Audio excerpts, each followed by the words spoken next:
A Princeton study looked at over 1,700 policy decisions and found that the preferences of average citizens had a near zero statistical impact on policy outcomes.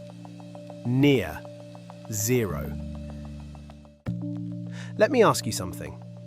When was the last time you voted and actually felt like it mattered? Not in a bumper sticker, every vote counts kind of way. I mean, did you walk out of that voting booth genuinely believing that your mark on that piece of paper was going to change how your life works? Because here's the thing. You've been told your entire life that voting is the ultimate expression of democracy. That elections are what separate free societies from dictatorships. That if you don't vote, you don't get to complain. But what if I told you that the very system designed to represent your voice was never really designed to listen? Let's start with the story we all grew up with. Democracy, rule by the people. The idea goes back to Athens around 500 BC. Citizens gathering in the agora, debating policy, voting directly on laws. Beautiful, right? Fast forward a couple thousand years, and we've got modern elections, representatives, parties, campaigns, and this comforting narrative. You choose who leads. You hold the power. The people govern themselves. It's a fantastic sales pitch. Genuinely, top-tier marketing. But here's what they don't put in the brochure. The Athenians? They didn't actually use elections for most government positions. They used lotteries, random selection. They believed elections were aristocratic, that voting would always favour the wealthy, the famous, the well-connected. Aristotle, not exactly a fringe thinker, literally said this. Elections are aristocratic, lotteries are democratic. So the very civilization that invented democracy thought elections were a bad way to do it. Let that sink in for a second. Okay, but maybe the ancients were wrong. Maybe modern elections work fine. Let's look at the math. In the 2020 US presidential election, about 155 million people voted. Your single vote, statistically, had about a 1 in 10 million chance of deciding the outcome in a swing state. In a safe state, effectively zero. You had better odds of being struck by lightning. Twice. But fine, it's collective action, right?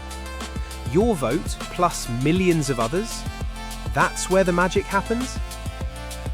Here's the problem. Even collectively, the system has some quirks. In the US, a voter in Wyoming has roughly 3.6 times the electoral influence of a voter in California. 3.6 times. Same country, same election. Very different math. And it's not just America. In the UK's 2019 election, the Conservative Party won 56% of the seats with 43% of the vote. The Liberal Democrats got 11% of the vote and, wait for it, less than 2% of the seats. So when someone says, the people have spoken, which people? And were they speaking? Or were they just shouting into a system that amplifies some voices and mutes others? And here's the part that should really keep you up at night. The scariest flaw of elections isn't picking the wrong person. It's that the system can legally elect someone who ends elections altogether. Germany, 1933. The Nazi Party won the most seats in a democratic election. Then Hitler was appointed Chancellor through the proper legal process. Then the Parliament voted to pass the Enabling Act, handing him dictatorial power. Every gear of democracy was turning normally, and it fed itself into a paper shredder. Nobody broke the rules. Someone just used them. Let's talk about what's actually on the menu. Most Western democracies have converged on a two-party or two-coalition system. In practice, your democratic choice often looks like this. Party A, which you disagree with on 5 issues, or Party B, which you disagree with on a different 5 issues. And here's what's interesting. On the issues that actually affect your daily life the most, monetary policy, trade agreements, defense spending, corporate regulation, the two parties tend to be remarkably similar. The fierce debates? They're usually about cultural issues. Important, sure, but convenient too, because cultural wars keep you emotionally invested in the game without threatening the rules of the game. It's like professional wrestling. The rivalry is real enough to keep you watching, but the ring, the rules, the promoters, nobody voted on those. A Princeton study, and I'm talking about one of the most comprehensive analyses of US policy ever conducted, looked at over 1,700 policy decisions and found that the preferences of average citizens had a near zero statistical impact on policy outcomes. Near zero. You know whose preferences did predict policy? Economic elites and organized interest groups. So you get to vote, but what you're voting on has already been filtered, framed, and narrowed down by people you didn't choose and can't remove. Now, I know what some of you are thinking. Okay, the system's imperfect, but what's the alternative? Dictatorship? And this is the most effective defense elections have ever had. Not that they work well, but that everything else is worse.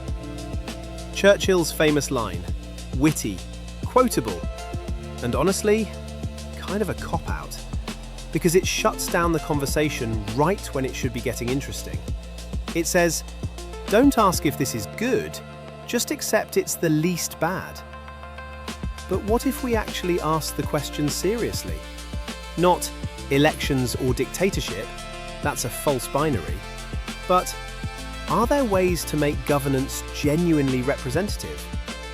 Citizens' assemblies, randomly selected groups of ordinary people deliberating on specific issues.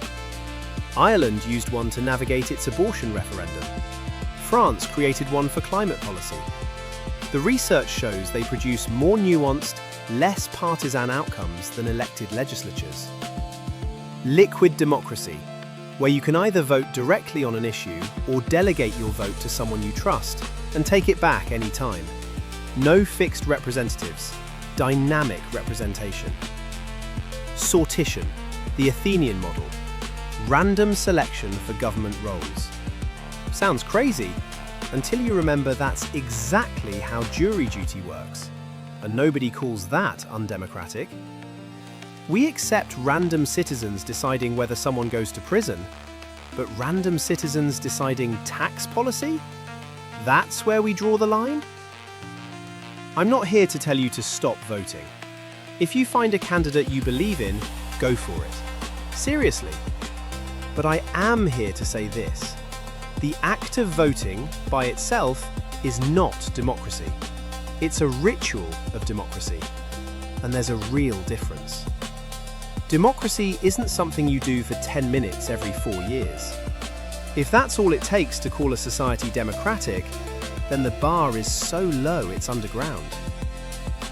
The uncomfortable truth is that elections might be less about giving you power and more about giving you the feeling of power. Just enough participation to legitimize a system that runs mostly without your input. There's a famous saying, often attributed to Emma Goldman, if voting changed anything, they'd make it illegal. It's a great line, but I'd actually push back on it slightly. Voting does change things, sometimes, marginally. around the edges. The real question is marginally around the edges what democracy is supposed to mean?